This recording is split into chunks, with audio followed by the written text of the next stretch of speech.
আসসালামু আলাইকুম।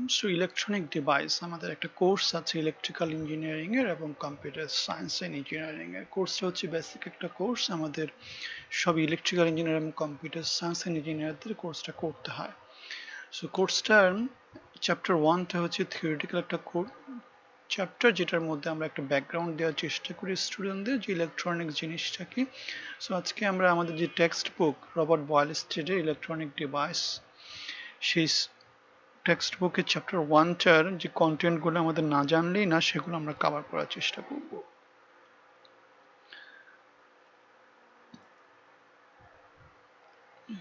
আমাদের যে চ্যাপ্টারটা আছে সেই চ্যাপ্টারটাতে আমরা প্রথমে দেখে নিই যে এটার অবজেক্টিভটা কি। অবজেক্টিভটা হচ্ছে আমাদের ইলেকট্রনিক্স সম্পর্কে জানা। এখন যেটা যাওয়ার আগে আমাদের ফার্স্টে জেনে নিতে হবে যে মেটেরিয়ালসের টাইপটা কি। পৃথিবীতে যত মেটেরিয়াল আছে সেগুলোকে আমরা 3 ভাগে ভাগ করতে পারি। একটা হচ্ছে কন্ডাক্টর, একটা হচ্ছে সেমিকন্ডাক্টর, একটা হচ্ছে ইনসুলেটর।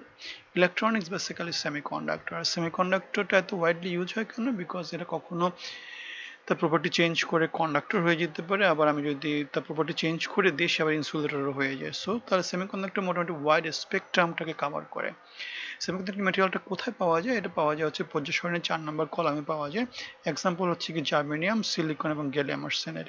আমরা দেখতে পাচ্ছি যে সিলিকনের অ্যাটমিক নাম্বার হচ্ছে 14, আর জার্মেনিয়ামের ক্ষেত্রে অ্যাটমিক নাম্বার হচ্ছে আমাদের 32। আমরা যদি ইলেকট্রন ডিস্ট্রিবিউশন যদি দেখি, দেখা যাবে যে লাস্ট এনার্জি স্টেটে উভয়ের ক্ষেত্রে ইলেকট্রন পাওয়া যায় 4টা। এখান থেকে আমরা জানি যে যেহেতু 4টা করে পাওয়া যায়, তারা একটা বন্ড ফর্ম করে ইলেকট্রন শেয়ার করার মাধ্যমে, এটাকে বলা হয় কোভ্যালেন্ট বন্ডিং। আমরা তাহলে যেটা পড়বো সেটা হচ্ছে তাহলে আমরা একটা জিনিস জানলাম, সেটা হচ্ছে ইলেকট্রনিক ম্যাটেরিয়ালগুলো নর্মালি কোভ্যালেন্ট বন্ড ফর্ম করে। আর যখন এদের মধ্যে ডোপিং দিয়ে দেওয়া হয় তখন এরা এন টাইপ এবং পি টাইপ ম্যাটেরিয়াল তৈরি করে। ইলেকট্রনিক্সকে যদি অপারেট করতে আমাদের বায়াস করতে হবে, বায়াস নম্বর দুইভাবে করা যায়। একটা হচ্ছে ফরওয়ার্ড বায়াস, আর একটা হচ্ছে রিভার্স বায়াস। আমরা আরেকটা জিনিস দেখবো, সেটা হচ্ছে কিছু এফেক্ট দেখবো, টেম্পারেচার এফেক্ট যে কি হয়। আমরা কম্পেয়ার করবো ম্যাটেরিয়ালগুলোকে, আর আইডিয়াল এবং রিয়েল ডায়োডকে আমরা কম্পেয়ার করবো। লাস্টে আমরা যেটা দেখবো সেটা হচ্ছে ডায়োডের ইকুইভ্যালেন্ট সার্কিটটা দেখবো, আর জেনার ডায়োড নিয়ে হালকা একটু কথা বলবো যে জেনার ডায়োড জিনিসটা কি, কোথায় অপারেট করে, কিভাবে কাজ করে, এরকম একটা ব্যাপার। ইলেকট্রনিক জিনিসটা এত ওয়াইডলি ইউজ হয় সেটা কেন আমি বলেছি যে এটা কখনো কন্ডাক্টর হয়ে যেতে পারে, কখনো ইনসুলেটর হয়ে যেতে পারে। কন্ডাক্টিভিটি চেঞ্জ হয়, তার ডোপিং এর উপর ডিপেন্ড করে। এখন ইলেকট্রনিক্স এখন যখন স্টার্ট হয়েছে 1958 সালে, Jack Kilby first integrated circuit তৈরি করেছে। এখন সেই ইন্টিগ্রেটেড সার্কিটটা হয়ে গেছে ULSI, ultra large scale integration. আইসিআর নয়, এখন হয়ে গেছে ULSI, integrated circuit IC, ultra large scale, বিশাল বিলিয়নস অফ ট্রানজিস্টর একসাথে থাকে, ঠিক আছে। আমরা তাহলে ইভলিউশনটা হচ্ছে small scale, medium scale, large scale, very large scale, এখন চলে আসছে হচ্ছে আল্ট্রা লার্জ স্কেল। আমরা একটু আগে বলেছি যে সেমিকন্ডাক্টর ম্যাটেরিয়ালসকে আমরা মোটামুটি পর্যায় সারণিক কলাম 4-এ পাবো, এবং এক্সাম্পল হচ্ছে জার্মেনিয়াম, সিলিকন অথবা গ্যালিয়াম আর্সেনাইড। এই তিনটাকে আমরা বলছি যে এগুলা সেমিকন্ডাক্টর ম্যাটেরিয়াল হিসেবে এগুলোকে ইউজ করা হয়, ঠিক আছে।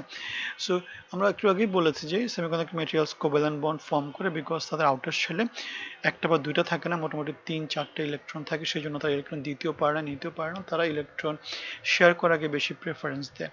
সো ইন্ট্রিনসিক ম্যাটেরিয়াল মানে হচ্ছে ম্যাটেরিয়ালটা পিওর, ওটার মধ্যে সিলিকন ছাড়া বা জার্মেনিয়াম ছাড়া আর কিছু নাই। ইন্ট্রিনসিক শুধু ওটাই থাকবে, আর কিছু থাকবে না। আর সেমিকন্ডাক্টর ম্যাটেরিয়ালের ক্ষেত্রে যখন সেটা ইন্ট্রিনসিক হয়ে যাবে, সেটার মধ্যে কোনো ফ্রি ইলেকট্রন থাকবে না। নর্মাল টেম্পারেচারে ফ্রি ইলেকট্রন থাকবে, বাট যখন আমি টেম্পারেচারটাকে নিয়ার অ্যাবাউট 0-তে নিয়ে যাবে তখন কোনো ফ্রি ইলেকট্রন থাকবে না, এবং সেটা কার মতো কাজ করবে? সেটা ইনসুলেটরের মতো কাজ করবে। আমরা এখানে দেখতে পাচ্ছি ভিতরে অ্যাটমগুলো কিভাবে নিজেদের মধ্যে অ্যাটাচ করা। দেখতে পাচ্ছি সিলিকনের 4টা ইলেকট্রন 4টার সাথে শেয়ার করছে, আলটিমেটলি কোনো ফ্রি ইলেকট্রন নাই। এটা হচ্ছে পিওর সিলিকন, সিলিকন ছাড়া আর কিছু দেখা যাচ্ছে না। সেজন্য যেহেতু ফ্রি ইলেকট্রন নাই, এটা ইনসুলেটরের মতো কাজ করে। এখন এনার্জি লেভেলের উপর ডিপেন্ড করে, যখন এনার্জি লেভেল আমরা জানি যে primary, quantum number, secondary, energy লেভেলের উপর ডিপেন্ড করে। কিন্তু যখন অনেকগুলো অ্যাটম একসাথে চলে আসে তখন তারা ব্যান্ড ফর্ম করে, এবং ব্যান্ডকে দুই ভাগে ভাগ করে, একটাকে বলি আমরা হচ্ছে গিয়ে ব্যালেন্সড ব্যান্ড, আর একটাকে বলি হচ্ছে আমরা কন্ডাকশন। একটাতে বলি ব্যালেন্স ব্যান্ড, আরেকটা বলি হচ্ছে conduction band. Electron normally balance ব্যান্ডে থাকে, যখন ইলেকট্রন ফ্রি হয়ে যায় তখন সে কন্ডাকশন ব্যান্ডে চলে যায়। তাহলে ফ্রি ইলেকট্রন যার যত বেশি, সে তত ভালো কন্ডাক্টর। তাহলে কন্ডাক্টরের ক্ষেত্রে ব্যালেন্স এবং কন্ডাকশনের মধ্যে কোনো গ্যাপ থাকে না, তার মানে ব্যালেন্স ব্যান্ড ইলেকট্রনগুলোই কন্ডাকশন ব্যান্ডে থাকে, সেজন্য ইজিলি তারা কন্ডাক্ট করতে পারে। সেমিকন্ডাক্টরের ক্ষেত্রে একটা হালকা ডিস্টেন্স থাকে আর এনার্জি গ্যাপ থাকে, আর ইনসুলেটরের ক্ষেত্রে ডিস্টেন্সটা অনেক অনেক বেশি থাকে, সেজন্য আমি যতই এনার্জি দিই না কেন সে কন্ডাক্টর হতেই পারে না। এন টাইপ এবং পি টাইপ আমি বলেছি, আমরা যদি ইন্ট্রিনসিক সিলিকন বা ইন্ট্রিনসিক জার্মেনিয়ামের মধ্যে যদি আমরা ট্রাইভ্যালেন্ট এবং পেন্টাভ্যালেন্ট ডোপিং করে, তাহলে দেখা যাবে যে পি টাইপ এবং এন টাইপ তৈরি হবে। ট্রাইভ্যালেন্ট ডোপিং মানে কি, আমরা যদি বোরন ডোপিং করি, আর আমি যদি পেন্টাভ্যালেন্ট মানে কি, আমি যদি ফসফরাস ডোপিং করি। সো এন টাইপ এবং পি টাইপ তৈরি হবে ডিপেন্ডিং আপন ডোপিং। ডোপিং যত বেশি হবে তত সে বেশি এন হবে, তত সে বেশি পি হবে, তত ভালো কন্ডাক্টরের মতো কাজ করবে। আমরা এখানে দেখতে পাচ্ছি এন টাইপ মেটেরিয়াল দিলে কি হয়, দেখতে পাচ্ছি যে এন টাইপ মেটেরিয়াল দিলে এখানে একটা ফ্রি ইলেকট্রন এক্সট্রা থেকে যায়, যে এখানে দেখতে পাচ্ছি যে একটা ফ্রি একটা ইলেকট্রন থেকে আছে। ফ্রি একটা ইলেকট্রন থেকে যাওয়াতে যেটা হয়েছে সেটা হচ্ছে এটা কেরিয়ার, হালকা একটা কেরিয়ার জেনারেট করে, যত বেশি ডোপিং দিবে তত ভালো করে, তত বেশি বেশি করে ইলেকট্রন ফ্রি হবে, আলটিমেটলি তত ভালো সে কন্ডাক্টরের মতো কাজ করবে। এখন আমি যদি পি টাইপে চলে যাই, পি টাইপে একটা ইলেকট্রন শর্ট থাকে, পি টাইপে কি থাকে, একটা ইলেকট্রন শর্ট থাকে, এবং শর্ট থাকলে যেটা হবে, পি টাইপে একটা ইলেকট্রন শর্ট থাকে এবং শর্ট থাকে, সে তখন অপোজিট ওয়েতে কন্ডাক্ট করা শুরু করবে। এখন এন এবং পি মানে কি, এন এবং পি মানে আমি যে দুটো মেটেরিয়াল পেলাম, একটা এন এবং পি মেটেরিয়াল পেলাম, দুটাকে যখন আমি পাশাপাশি দিয়ে একটা জাংশন তৈরি করব, তখন যেটা তৈরি হবে সেটাকে বলছি পিএন জাংশন, আর সেটা মানে হচ্ছে আমাদের ডায়োড। পিএন জাংশন মানে হচ্ছে আমাদের, যে আমরা দেখতে পাচ্ছি এখানে পিএন জাংশন মানে হচ্ছে ডায়োড, ডায়োডের সিম্বল হচ্ছে এটা। আর আমরা দেখতে পাই যে মাঝখানে একটা জায়গা আছে যেটাকে বলা হচ্ছে ডিপ্লিশন রিজন, যেটাকে বলা হয় ডিপ্লিশন রিজন। ডিপ্লিশন রিজনে শুধুমাত্র আয়ন পাওয়া যায়, কোনো ইলেকট্রন পাওয়া যায় না। ডিপ্লিশন রিজনটা একটা ব্যারিয়ারের মতো কাজ করে। জার্মেনিয়ামের জন্য যে ব্যারিয়ারটা হচ্ছে 0.3, সিলিকনের জন্য যেটা হচ্ছে 0.7, আর গ্যালিয়াম আর্সেনাইডের জন্য ওই ব্যারিয়ারটা হচ্ছে 1.2। সো ডিপ্লিশন রিজিয়নটা নর্মালি ফরওয়ার্ড বায়াসে ছোট হয়ে যায়, রিভার্স বায়াসে বড় হয়ে যায়। সো আমরা এখন রিভার্স বায়াস দেখতে পাচ্ছি। রিভার্স বায়াস মানে কি, রিভার্স বায়াস মানে হচ্ছে সেমিকন্ডাক্টর ডায়োডের সাথে আমি যখন ব্যাটারিকে কানেক্ট করব তখন সে বায়াস হয়ে যাবে, এবং আমি যদি পি মেটেরিয়ালের সাথে যদি ব্যাটারি পি কে দিই সেটা হচ্ছে ফরওয়ার্ড বায়াস, আর আমি যদি পি মেটেরিয়ালের সাথে যদি ব্যাটারির নেগেটিভটাকে দিই, পি মেটেরিয়ালের সাথে যদি ব্যাটারির নেগেটিভটাকে দিই, তাহলে যেটা হবে সেটা হবে রিভার্স বায়াস। রিভার্স বায়াসে ডিপ্লিশন রিজন বড় হয়ে যায় এবং কোনো কারেন্ট ফ্লো হয় না, রিভার্স বায়াসটাকে আমরা ওপেন হিসেবে ট্রিট করি। আর যদি আমরা উল্টাটা করি, যে পি এর সাথে ব্যাটারির পজিটিভটাকে দিই, পি এর সাথে যদি আমরা ব্যাটারির পজিটিভটাকে দিই, তাহলে যেটা দেখা যাবে সেটা হচ্ছে পি এর সাথে ব্যাটারির পজিটিভটাকে দিলে, পি এর সাথে ব্যাটারির পজিটিভকে দিলে সেটাকে বলবো হচ্ছে আমরা ফরওয়ার্ড বায়াস, এবং ফরওয়ার্ড বায়াস মানে হচ্ছে অন। এই সময়টাতে আমরা ডায়োডটাকে শর্ট হিসেবে ট্রিট করি। শর্ট হিসেবে মানে কি, ডায়োডের প্রচুর একটা হাই কারেন্ট ফ্লো হয়। আমরা এখানে যেটা দেখতে পাই সেটা হচ্ছে ডায়োডের একটা ক্যারেক্টারিস্টিক্স ইকুয়েশন, সেটা হচ্ছে নন লিনিয়ার ইকুয়েশন এবং সেটা এক্সপোনেনশিয়াল। সো ডায়োড হচ্ছে নন লিনিয়ার ডিভাইস, এবং ডায়োডের যে ক্যারেক্টারিস্টিক্স কার্ভ সেটা হচ্ছে ফরওয়ার্ড বায়াসে এক্সপোনেনশিয়াল বিহেভিয়ার শো করবে। সো আমরা এখন এখানে ক্যারেক্টারিস্টিক্স কার্ভ দেখতে পাচ্ছি, সেটা হচ্ছে দেখতে পাচ্ছি যে ফরওয়ার্ড বায়াসে 0.7 গিয়ে সে অন হয়ে যাচ্ছে, আর রিভার্স বাজে দেখতে পাচ্ছি খুব ছোট একটা কারেন্ট ফ্লো হচ্ছে। এখানে দেখতে পাচ্ছি মিলি এম্পিয়ার রেঞ্জে কারেন্ট, আর এখানে দেখতে পাচ্ছি পিকো এম্পিয়ার রেঞ্জে কারেন্ট। সো আমরা কারেন্ট ফ্লো হলে সেটা কিন্তু অন বলবো না, কারেন্ট আমরা অন বলতে হলে কারেন্ট একটা সার্টেন লিমিটকে অ্যাক্সেপ্ট করতে হবে। আর রিভার্স বায়াসে আমরা দেখতে পাই যে কারেন্টটা ফ্লো হচ্ছে, সেই কারেন্টটা ভোল্টেজের সাথে সাথে চেঞ্জ হচ্ছে না, অলওয়েজই ফিক্স থাকতেছে, সেই জন্য সেটাকে বলা হয় রিভার্স স্যাচুরেশন কারেন্ট। সো আমাদের এই কার্ভটা আমাদের জানতে হবে, 0.7 গিয়ে সে অন হচ্ছে। তো মানে ডায়োডে যদি আমি খুব বেশি বড় ভোল্টেজ দিয়ে ফরওয়ার্ড বায়াসে, ডায়োডটা অনেক হাই কারেন্ট ফ্লো নষ্ট হয়ে যাবে।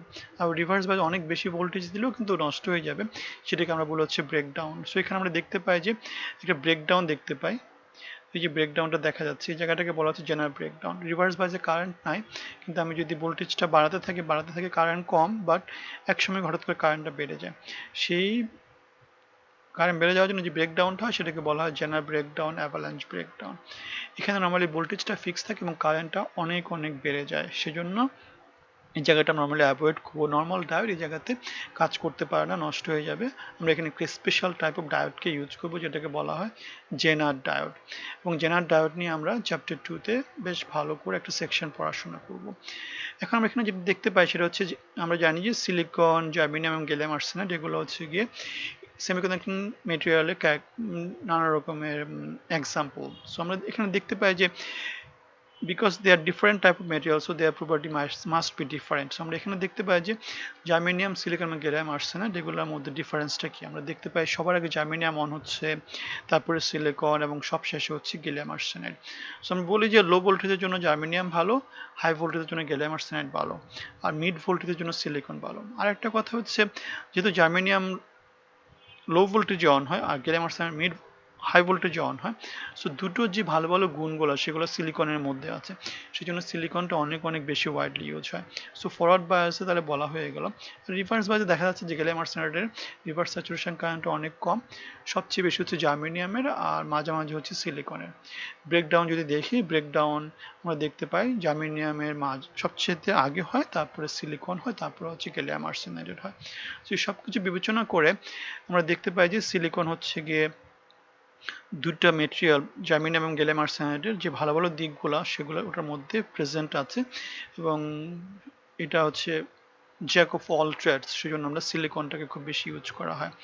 এবং আমরা দেখতে পাই যে যত ইলেকট্রনিক্স মেটেরিয়াল আছে most of them are from silicon. এখন দেখতে পাচ্ছি টেম্পারেচার এফেক্ট। তো টেম্পারেচার এফেক্ট মানে কি? টেম্পারেচার বাড়লে মেটেরিয়ালের উপর এফেক্টটা কি আমরা জানি। টেম্পারেচার বাড়লে কন্ডাক্টরের ক্ষেত্রে যেটা হয় সেটা হচ্ছে কন্ডাক্টরের কন্ডাক্টিভিটি কমে যায়, তার মানে conductor has positive temperature coefficient.